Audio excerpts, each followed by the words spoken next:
आज हम सीखेंगे श्वसन के बारे में। पिछले वीडियो में हमने सीखा कि विभिन्न कार्य करने के लिए सजीवों को ऊर्जा आवश्यक होती है। यह ऊर्जा भोजन से प्राप्त होती है। पोषण यानी न्यूट्रिशन के प्रक्रम से सजीव अपना भोजन प्राप्त करते हैं।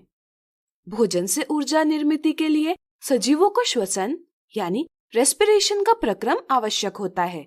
ग्लूकोज जैसे जटिल कार्बन पदार्थों के विघटन से ऊर्जा का निर्माण करने के प्रक्रम को हम श्वसन कहते हैं।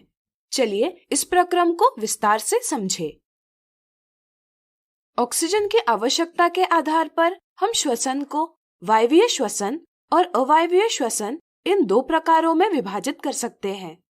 वायवीय श्वसन में ऑक्सीजन की उपस्थिति में ग्लूकोज को पूर्णतः कार्बन डाइऑक्साइड और जल में विखंडित किया जाता है और ऊर्जा प्राप्त की जाती है, जबकि अवायवीय श्वसन में ऑक्सीजन के बिना ग्लूकोज का विखंडन किया जाता है और ऊर्जा प्राप्त की जाती है। वायवीय श्वसन में अवायवीय श्वसन से अधिक ऊर्जा उत्पन्न होती है। इन दोनों विधियों का पहला चरण समान है। इसमें कोशिका के कोशिका द्रव्य यानी साइटोप्लाज्म में ग्लूकोज इस 6 कार्बन वाले अणु यानी मॉलिक्यूल का 3 कार्बन वाले अणु पाइरुवेट में विखंडन किया जाता है और ऊर्जा उत्पन्न की जाती है। प्राप्त पाइरुवेट से भी ऊर्जा का निर्माण किया जा सकता है, लेकिन इसकी विधि भिन्न हो सकती है। जैसे कोशिकांग यानी सेल ऑर्गेनल माइटोकॉन्ड्रिया में ऑक्सीजन की उपस्थिति में पाइरुवेट के अणु का विघटन कार्बन डाइऑक्साइड के 3 अणु और जल में होता है, जिसके दौरान ऊर्जा उत्पन्न होती है। इस प्रक्रम में ऑक्सीजन उपस्थित होता है, इसलिए हम इसे वायवीय श्वसन यानी एरोबिक रेस्पिरेशन कह सकते हैं। यीस्ट जैसे जीवों में किण्वन यानी फर्मेंटेशन के दौरान ऑक्सीजन की अनुपस्थिति में पाइरुवेट का इथेनॉल और कार्बन डाइऑक्साइड में विघटन किया जाता है, जिससे ऊर्जा उत्पन्न होती है। ऑक्सीजन की अनुपस्थिति में ऊर्जा निर्मित होने के कारण हम इसे अवायवीय श्वसन यानी एनएरोबिक रेस्पिरेशन कह सकते हैं। कभी कभी ज्यादा शारीरिक काम करने के दौरान ऊर्जा की आवश्यकता बढ़ जाती है। ऐसी स्थिति में पेशी कोशिकाओं यानी मसल सेल्स में ऑक्सीजन का अभाव हो जाता है। ऑक्सीजन के अभाव में ऊर्जा उत्पन्न करने के लिए कोशिकाएं पाइरुवेट का 3 कार्बन वाले अणु लैक्टिक अम्ल यानी लैक्टिक एसिड में विखंडन करती है और ऊर्जा प्राप्त करती है। लैक्टिक अम्ल का निर्माण होना क्रैम्प का कारण हो सकता है। ऊर्जा निर्माण की इस विधि को हम कुछ जीवाणुओं यानी बैक्टीरिया में भी देख सकते हैं। श्वसन के प्रक्रम से निर्मित ऊर्जा का प्रयोग तत्काल एडीपी और कार्बनिक फॉस्फेट के बीच आबंध यानी बॉन्ड बनाने के लिए किया जाता है, जिससे एटीपी अणु का निर्माण होता है। यह किसी बैटरी को चार्ज करने की तरह है। निर्मित एटीपी चार्ज की गई बैटरी की तरह कोशिका के क्रियाओं के लिए ऊर्जा का स्रोत बनकर उपस्थित होता है। ऊर्जा की आवश्यकता अनुसार एटीपी के फॉस्फेट अणुओं के बीच का आबंध तोड़कर ऊर्जा प्राप्त की जा सकती है। वायवीय श्वसन के लिए सजीवों को नियमित रूप से ऑक्सीजन प्राप्त करना तथा कार्बन डाइऑक्साइड को शरीर से बाहर करना आवश्यक होता है। पर्यावरण में ऑक्सीजन शरीर के अंदर लेना तथा कार्बन डाइऑक्साइड शरीर के बाहर निकालना श्वासन यानी ब्रीदिंग कहलाता है। श्वासन श्वसन प्रक्रम का एक भाग है। विभिन्न जीवों में श्वासन की अलग अलग विधियां देखी जा सकती है। एक कोशिक जीवों में गैसों का आदान प्रदान विसरण यानी डिफ्यूजन से किया जाता है। पौधों में गैसों का आदान प्रदान रंध्र यानी स्टोमेटा द्वारा होता है।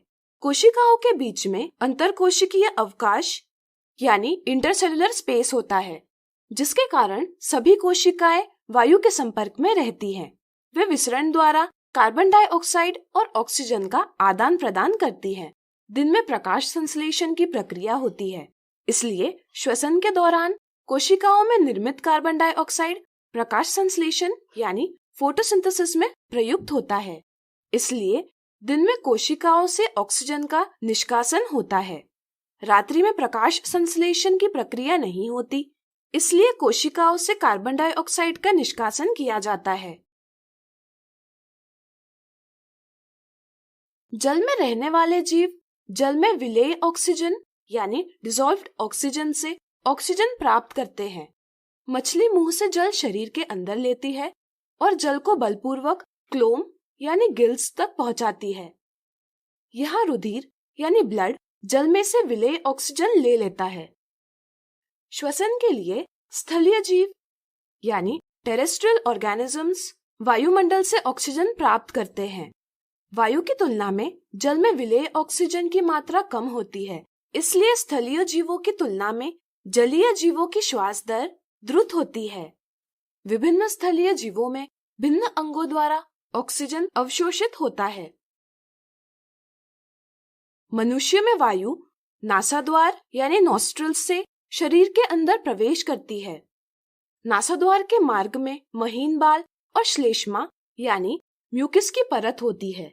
ये महीन बाल और श्लेष्मा शरीर के अंदर जाने वाली वायु का निस्पंदन यानी फिल्टर करते हैं, जिससे वायु में उपस्थित धूल और अशुद्धियां शरीर के अंदर प्रवेश नहीं करती। इसके बाद वायु ग्रसनी यानी फैरिंक्स और कंठनली यानी लैरिंक्स से होकर श्वास नली यानी ट्रकिया में पहुंचती है। वायु मार्ग निपतित यानी कोलैप्स न हो, इसलिए श्वास नली में उपास्थि के वलय रिंग्स ऑफ कार्टिलेज उपस्थित होते हैं। श्वास नली से दो श्वसनी यानी ब्रोंकाई निकलती है। एक श्वसनी एक फुफ्फुस यानी लंग में जाती है। फुफ्फुस के अंदर श्वसनी श्वसनिकाओं यानी ब्रोंक्यूल्स में विभाजित होती है। श्वास नली से वायु श्वसनी और श्वसनिकाओं से होकर फुफ्फुस में प्रवाहित होती है। फुफ्फुस के अंदर श्वसनिकाएं कुपिका यानी एल्वियोलाई में अंतकृत हो जाती है। कुपिका अंगूर के गुच्छे जैसी दिखती है। कुपिकाओं की भित्ति में रुधिर वाहिकाओं यानी ब्लड वेसल्स का जाल होता है। कुपिका की सतह पतली होती है, जिसके कारण कुपिका की सतह से ऑक्सीजन रुधिर में लिया जाता है और रुधिर में उपस्थित कार्बन डाइऑक्साइड कुपिका में छोड़ दिया जाता है।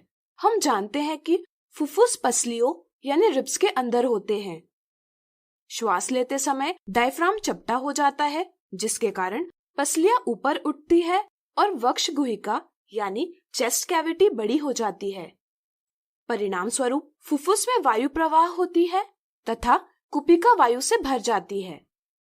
कुपिका की वायु में उपस्थित ऑक्सीजन कुपिका रुधिर वाहिका के रुधिर में आता है। मनुष्य के शरीर का आकार बड़ा है, इसलिए सभी ऊतकों तक ऑक्सीजन पहुंचाने के लिए केवल विसरण दाब यानी डिफ्यूजन प्रेशर पर्याप्त नहीं है। इसलिए मनुष्य के रुधिर में उपस्थित लाल रुधिर कणिकाओं यानी रेड ब्लड सेल्स में श्वसन वर्णक यानी रेस्पिरेटरी पिगमेंट हीमोग्लोबिन उपस्थित है। हीमोग्लोबिन की ऑक्सीजन के लिए उच्च बंधुता यानी हाई एफिनिटी है। फुफ्फुस की वायु में से श्वसन वर्णक हीमोग्लोबिन ऑक्सीजन लेता है और शरीर के सभी ऊतकों और प्रत्येक कोशिका तक ऑक्सीजन पहुंचाता है। श्वास छोड़ते समय डायफ्राम गुबंद के आकार यानी डोम शेप्ड का हो जाता है और इसके कारण पसलियां नीचे आती है तथा वक्ष गुहिका छोटी हो जाती है। परिणाम स्वरूप वायु फुफ्फुस से बाहर आती है। वायु के अंदर आने और बाहर जाने की प्रक्रिया में फुफ्फुस के अंदर वायु का अविशिष्ट आयतन यानी रेसिडुअल वॉल्यूम रह जाता है। इस तरह कुपिका में ऑक्सीजन के अवशोषण और कार्बन डाइऑक्साइड के मोचन के लिए पर्याप्त समय होता है। तो आज हमने सीखा श्वसन के बारे में।